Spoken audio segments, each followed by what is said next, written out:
Hello everyone.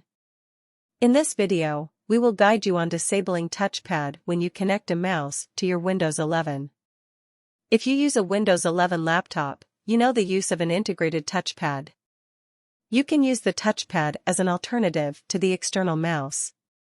When you connect a mouse to your Windows 11 laptop, the touchpad remains active, and you can use either touchpad or mouse for navigation or another specific task on your computer.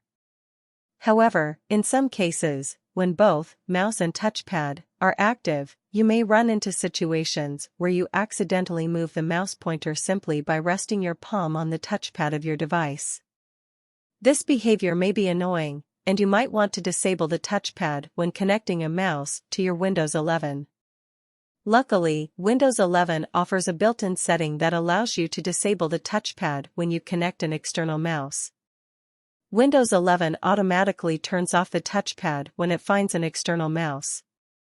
And when you remove the external mouse from your PC, the touchpad will automatically be activated. So, there is no need to disable the touchpad on your computer when not in use. How to automatically turn off touchpad when you connect a mouse to your Windows 11 PC? To automatically disable the touchpad when you connect a mouse to your Windows 11, first, open the Settings app using Windows +I keys on the keyboard or any other you prefer to use. Then, select Bluetooth and Devices on the left side of the Settings window. On the right sidebar of Bluetooth and Devices, click on the touchpad tile. Now, click on the touchpad header to expand it.